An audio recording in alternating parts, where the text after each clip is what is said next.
Nitish Kumar is the newly minted Chief Minister of Bihar. But with that, he also today took oath for the 10th time as Chief Minister of Bihar. So what's our moot point in Democratic Newsroom? Nitish Kumar, a political genius or a political survivor? Let's kickstart the proceedings with Rajdeep Sardesai. Go ahead, Rajdeep. Am I allowed to read what I've written or no? That's not in the rules of Democratic Newsroom. It doesn't look right.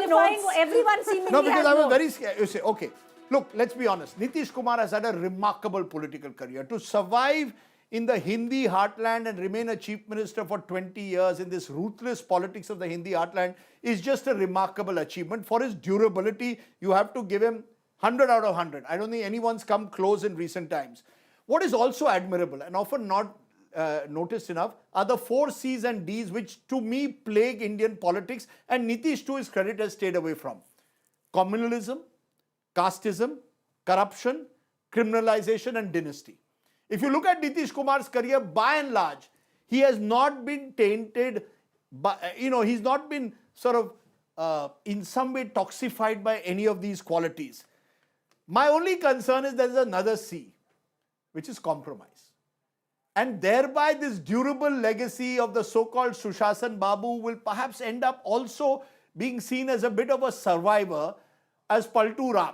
You can say politics is the art of the survival and therefore Nitish Kumar is doing what any politician is doing. But when 10 years ago you're stridently anti-Modi and then you join hands with Lalu Prasad, then you call Lalu Prasad Jangal Raj and you go back to Modi ji. I mean, somewhere I think Nitish Kumar made survival an end in itself. So when history of Bihar is written, he will be seen as this remarkably durable political figure, but also as a tragic, solitary figure of sorts. And I wonder whether he could have possibly thereby become the prime minister that perhaps was part of his dream at one time, certainly in his political career. He'll be happy to be 10 times Bihar chief minister, but if there's one thing that he really wanted on his CV, I think, yaar, main bhi Pradhan Mantri ban sakta hu. 20 years in a Hindi heartland state and you can't become prime minister? I think that's and because I think survival was an end in itself, no one by the end trusted him to the extent. Voters clearly did. Voters did. Bihar's voters did, but would he have been trusted nationally? And even you say voters trusted him. When Nitish fought the election on his own in 2014, it didn't quite work. Nitish Kumar is, Marial used a very nice word. He was baggage for the BJP in 2020. He is now luggage. You need Nitish Kumar. But can Nitish Kumar be the sole driver? You need Nemo. It was Nitish plus Modi. 2015, it was Nitish plus Lalu. I will bet. Okay, so you're picking the side of him being a political survivor more than a political genius. I think he was I'll give him. He's a bit of both. Okay, he's political survivor, but one last thing. It is a genius to remain relevant. Yes, exactly. He didn't just survive, he remained relevant. That's my point. He's more than just a survivor. He's a genius because he's been able to carve out this massive vote base. Kurmis are what, 2.5%, and now he has that massive 48%. How? He got EBCs, non-Yadav OBCs, so he's been able to carve a niche. More than that, Gaurav. He is the first male politician I know of the Hindi heartland who consciously carved a Mahila vote. So let me come to that Mahila vote. So he's not just a survivor. Achievement. He's not just a survivor. He's a genius who's been able to do it. Look, Dalit vote, he got a Mahadalit. He got Mahadalits alag se. Muslims, he got Pasmanda alag se. So he was able to carve a niche for himself or a vote bank for himself out of every vote bank, and the women. All of that included makes him a political genius along with a survivor. And if I may, Bihar mein, you know what analysts say? Gaadiyan do hai. There's an RJD car and there is a BJP car.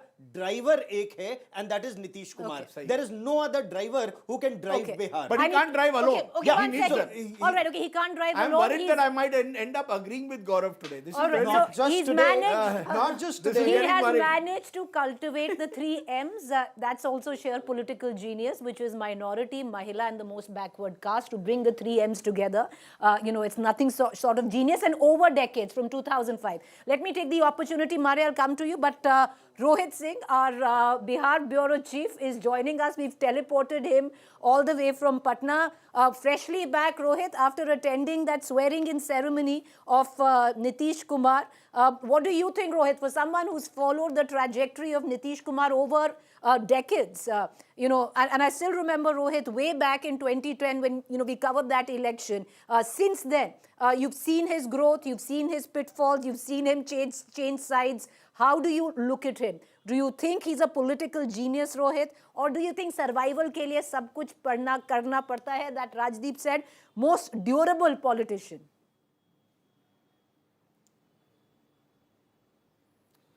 Well, Preeti, I would say that Nitish Kumar is both a political genius also and a survivor also. Why? Why do I call him a genius? Because see, on his own, Nitish Kumar has never got a mandate in the last 20 years. JDU on its own has never got a mandate. 122, that magical figure. His party has never reached that figure. But despite that, Nitish Kumar has been in power for 20 years and he has been dominating the proceedings.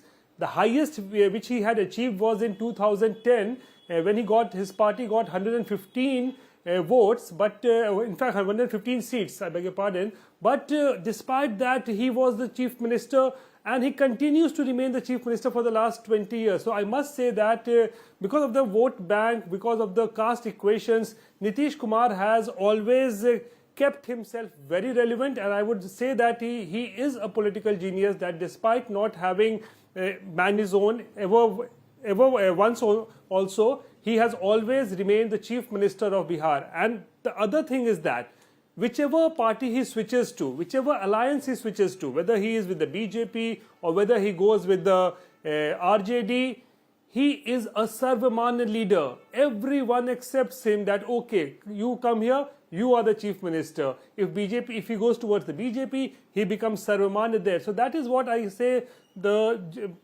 Nitish Kumar, the genius. But as far as survivor is concerned, yes, 2020 was the lowest point of Nitish Kumar's career, when he in fact came down to 43. But despite that, BJP was having 74 seats then. But still, he was in fact dominating the proceedings because BJP never had a face to project as chief minister. Many would have they thought, had to rely on Nitish Kumar. Many would have thought the lowest point was also in 2014 when he just won 2 seats in Lok Sabha. And then of course he pivoted from there on. I want to bring in Maria, who's followed Nitish Kumar's career very closely. She hails from Bihar, knows a thing or two about Nitish Kumar more than most of us. Maria, what do you think? So the other C that Rajdeep did not use is conscience. Every time Nitish Kumar has switched, he has said that this is a conscience call. Late Shankar Chand Thakur had said this is Nitish Kumar's conscience on call. But this is also a reflection of how he has become, practically indispensable to the politics of Bihar.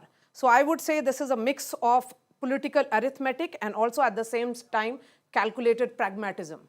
So it requires both a survivor to ensure Nitish Kumar, because he is a mass leader, he can be a survivor. And every time he has displayed he has been ideologically agnostic. He has switched sides and nobody questions Nitish Kumar's ideology, because that's the beauty of politics of Nitish Kumar. I think at this point, when Nitish Kumar begins his 5th term as the chief minister, he will be remembered as someone who has actually given Biharis a sense of pride, has created a constituency that is a loyal vote bank. He's a mass leader, and because he was a mass leader, that's the reason why he could make those calculations. So I see this as political arithmetic and calculated pragmatism. All right.